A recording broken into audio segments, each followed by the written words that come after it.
Hi everyone and welcome back to the Crafty Yellow Camper. Today I've got another card for you using the, well, this card is actually using Meow Mates, which I said in a previous video. This background stamp set is still, I think, available on last chance or possibly on clearance by now. I'm actually, for this card that I'm going to make, I'm actually going to use Doggone Friendly, which has actually retired now. But you could do this technique, which is called the spotlight technique, with any background stamp, basically. So you get the gist. Okay, so I've got the cat one. I need a dog one. So, right. So we have, as I said, this is the spotlight technique, and the base colour that I'm using is Strawberry Slush, which is one of the new in colours. It's actually a returning colour. I think it was 2014 it was an in colour, so it's never been a general colour. It's always been an in colour, but it's a really nice one, so I was quite glad to see that back. So let's get started and I'll show you how I made the card. So the first thing we need is 3 pieces of basic white. I've actually got 2 here, but you'll see why in a minute. 3 pieces of basic white. So our base card is half of an A4 sheet if you're in the UK. If you're anywhere that uses letterhead, then obviously that will work too. So this gives us a base card that is 10.5 wide by 14.8 long. Okay, then I've got 2 pieces of basic white, and these are cut at 10 by 14.3, sorry. 10 by 14.3. Do you know, it's absolutely baking here in the UK. I think it's almost 30 degrees, which if anybody watches me from the States, you're probably going, oh, lightweight, we get much hotter than that here. But I'm just not cut out for the heat. I'm really not. I'd much rather be putting an extra layer on and hiding inside next to a radiator than I would sweating. There is a bit of a breeze today, thankfully, but right, sorry, I'm having to try and keep myself hydrated. So we're going to start with one of these pieces, and as I said, the dogs have actually retired, but I need a dog card, so that's what I'm making. So I'm using my large block again. As I've said in previous videos, my poor little hands aren't big enough. Sorry, I've just knocked something on the floor that I need. My poor little hands aren't big enough to get round a big block, so I'll have to sort of do it upside down, you'll see. Right, so for our base of the card, we're using Secret Sea again. As I said before, that's quite a nice, it's a bit darker than basic grey, but not as dark as black. I'm not a fan of black. I mean, I do use it, you know, for certain things, but yeah, I just think grey is a little bit more gentle. Anyway, so I've inked up my stamp, made sure it's covered in ink. I've got my piece of scrap paper. I'm just going to turn that round on that side this time. So hopefully I'm managing to keep you in camera shot. Okay, and we've only got one piece this time, so all I need to do is lay that down. So I just need to make sure, as we did in the last video with the cats, if there's any particular dog I want to get in, that I've got it in. So I am going for this sort of top corner. So drop it down. Try and make sure it's level on the stamp with the borders that I'm gonna stamp, and then fold my piece of scrap paper over. And this is a cheat for big stamps, but if you've got little hands like I have, or if you've got arthritis like I have, holding a huge great block like that is A, agony, and B, the quickest way to me dropping a stamp on a piece of cardstock ever. So just give it a good gentle but, you know, thorough rub over, so we don't want the cardstock skidding about underneath. There you go, we can take that off and then just flip it off, and there's our perfectly stamped piece of cardstock. Okay, so we're going to need to repeat that process, because what we're going to do is we're going to use a circle punch to punch out some of the raised bits. So you can see I've got 3 raised bits here, 2 smaller circles and 1 bigger circle. But I've got a piece that I'm going to cheat with. I'm going to see if I can get 3 circles out of this to line up, because this is one that I used for the first card, or for another card that I've made.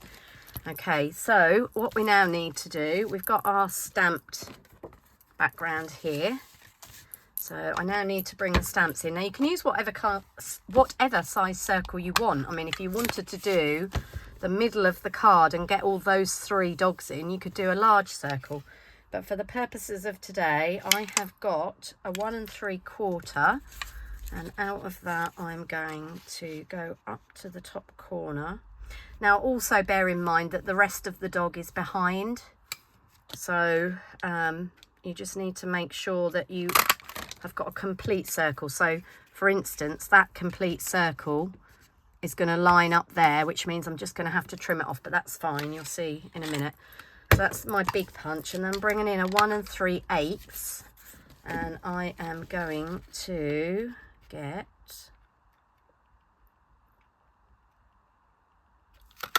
that little dog there. So that's got that little sort of Pekingese and half of the English Bull Terrier, so that's there. And then what I'm going to do is get one out from the top. I mean, I don't believe in wasting things, so you might as well, providing it isn't a particular dog you want that somebody's already punched out, you might as well use up what you've got. Okay, and we're going for this little Labrador. At least we would if I can get that piece of card out. All right, excuse me, 2 seconds. Normally, if you get a piece of card stuck in, you can punch through it, but this piece doesn't want to do that for some reason. There we go. There you go, pokey tools. Right, so I want to get this little Labrador pup up here this time. So we are going to go... Seems rude to chop that other little doggy's nose off, so we're going to go there. Okay, and that's going to go up there. So to make it so you can see the different, so you can see the circles, we're going to colour those in.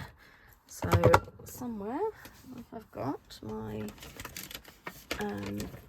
so you can colour these in with whatever you wanted to colour them in with. I'm going to use my watercolour pencils. Excuse me while I just extricate them.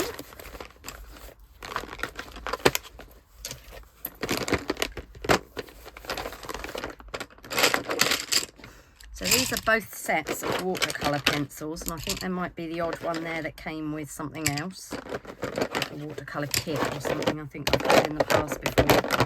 So they are those. So there might be some doubles there. Obviously, you wouldn't want all of those colours because you don't have a green dog. Well, you might have a green dog. So I need to look now at the dogs that I've punched my circles for. So I've got this one here. This one here, and where's the puppy? That one there. So I think what I'm going to do, so we're going to colour those in so they then stand out. So I'm going to start with the Labrador, and I think that's going to be a golden Labrador. So I'm just going to colour him in. Now, I am using watercolour pencils, but I'm not using an aqua painter because this is basic white. If you wanted to use an aqua painter, you would need to do this on watercolour paper or on thick basic white. The thinner basic white doesn't really stand up to getting very wet.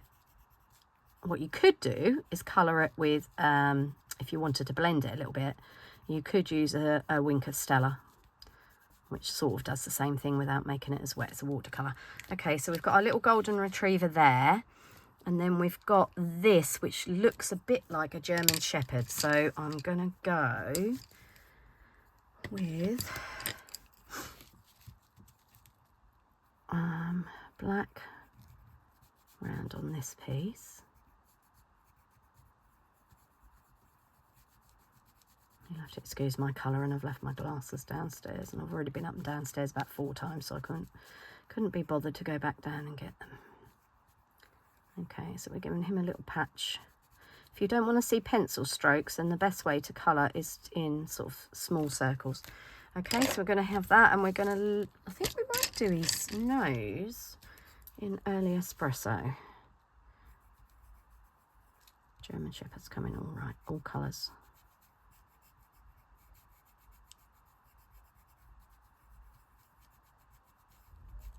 Okay, so that's his muzzle done. So that piece is going to pop back over there. And then we've got this one here with the Great Dane. Now, they're normally like a tan colour, aren't they? And I don't have a pencil in that tan colour.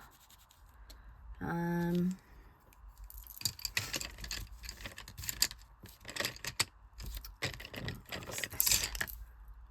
I've got crushed curry. Can I get out? Yeah, I think we can probably get away with crushed curry, which normally is a bit more of a yellow, but I think I might get away with that.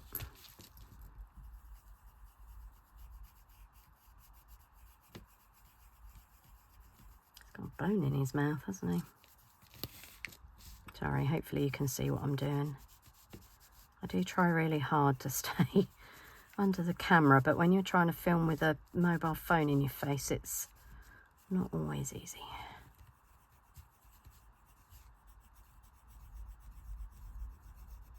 Okay, Boner's obviously going to be white. He's got black ears. So I'm just going to colour that little bit of patch there. And as I said, I'm just doing sort of small circles, so hopefully you won't see too many pencil lines.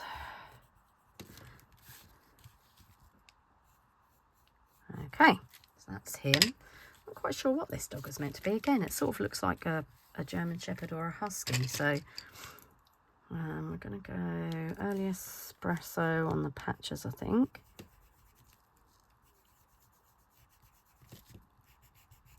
Obviously, please feel free to fast forward through this section if you don't want to watch me colouring. Don't need to teach anyone to suck eggs. Okay.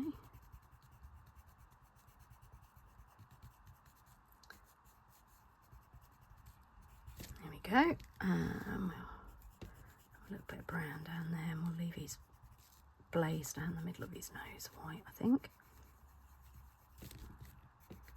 This one's got a harness on.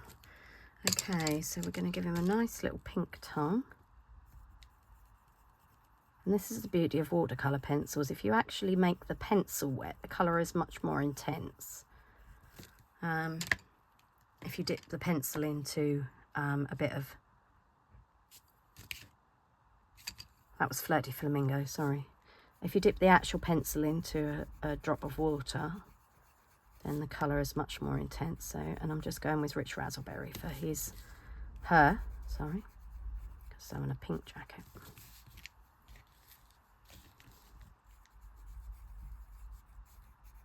Okay, right, so that's that one. So that one's going to go up there.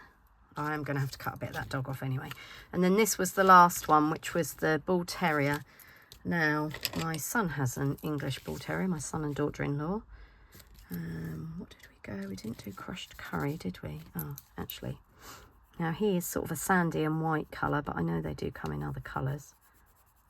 But we'll, for the sake of colouring today. I keep hoping that Stampin' Up! Might bring out a third set of watercolour pencils with some of the newer colours in.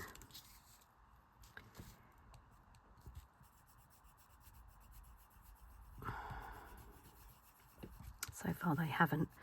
We do have something called a sandbox where you can put suggestions and requests in. So, I mean, at one point watercolour pencils were all the rage, but I don't know how much they actually get used now. But I use mine quite a lot. I think they're so versatile. As I said, you can get a really strong colour by dipping them into some water, and you can get a really delicate colour by colouring and then using an aqua painter to sort of wash out the colour. Right, now I'm just going over that bit with some early espresso. I mean, Archie, my grand dog, if you like. My son doesn't want any children, so we have four-legged grandchildren on that side. He is tan and white. Right, and then we've got this little thing here that looks a bit like a Pomeranian. So I think we're just, for a little bit of contrast, we're going to do that in a very light coat of grey. Whenever I think of Pomeranians or those little fluffy dogs, they're either beige or white. So I'll just give it a little.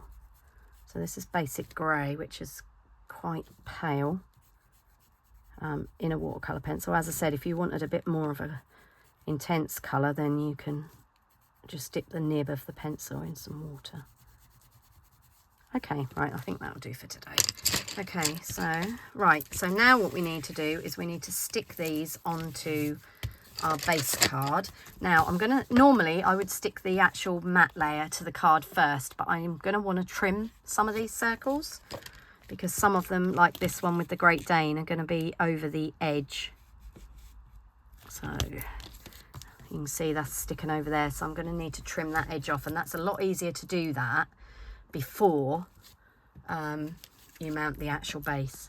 So again, I'm raising these up on some dimensionals. I'm going to use mini dimensionals this time, and again I've got to be careful not to go too near the edge because we do need to trim that.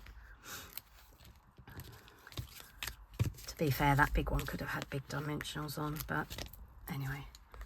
So I've got 3 minis on the back of each of these. It is handy having the mini ones. And obviously don't forget our dimensionals also come in black as well as white. So if you're making dark cards, particularly at Christmas, sometimes the black ones come in handy. Right, so again, we're doing the squeeze of the backings.